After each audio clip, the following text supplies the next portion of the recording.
James squints through the windshield, knuckles tight on the wheel. Radio, static filled. All major highways are now closed due to blizzard conditions. Residents are urged to stay indoors. A broken bar. James mutters to himself. James, yeah, tell that to people who can't afford to stop. He checks the clock. 9:43 p.m. He's been on the road 4 hours after a long shift at the logging mill. His goal: A, get home to Lucy before her bedtime. Then A, through the whiteout A, he sees something.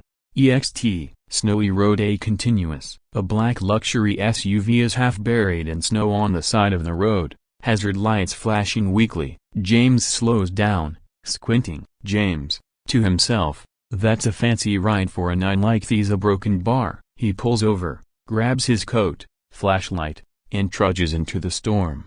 EXT, SUV. A, continuous. The driver's window is frosted over. He knocks. No response. He opens the door. A blast of icy wind hits. Inside sits Evelyn Hart, 32, unconscious in the driver's seat, her lips blue. She's impeccably dressed, or was, before the snow soaked through her designer coat. James checks her pulse. Weak, but there. James, hang on, lady. You're not dying out here tonight. He lifts her out carefully, wrapping her in his coat, and carries her to his truck. Pickup truck. A moments later. Evelyn stirs, shivering violently. Evelyn, weakly, what happened? James, blizzard got you. You passed out. Lucky I found you. Evelyn, I was trying to get to the airport. My flight.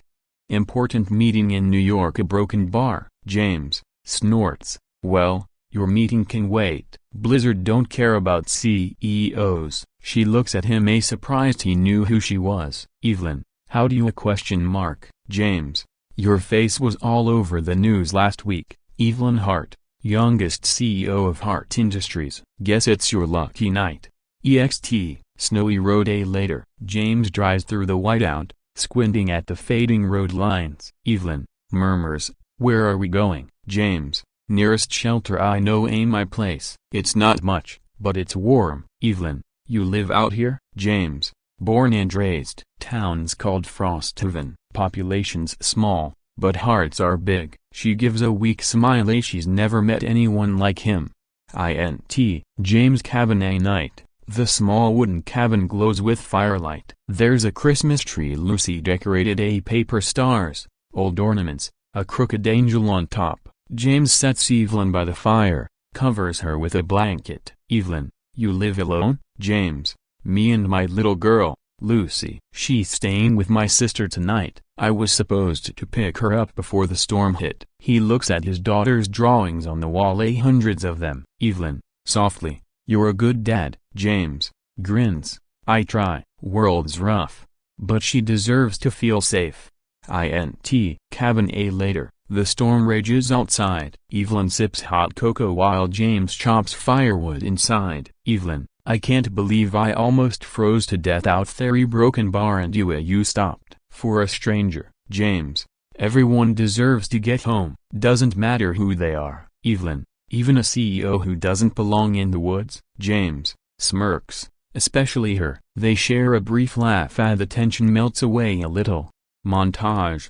Night passes. James wraps extra blankets around Evelyn. He checks the fire constantly. Outside, the storm thickens. Howling winds tear through the forest. Inside, two people from different worlds sit quietly, surviving together.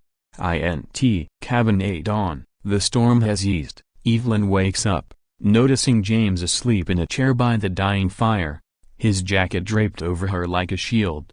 She studies him. The rough hands, the kind face, the exhaustion of a man who carries the world. Her phone finally has signal. Dozens of missed calls. Her driver, her assistant, her board members. She sighs, suddenly unsure she wants to go back to that world so quickly.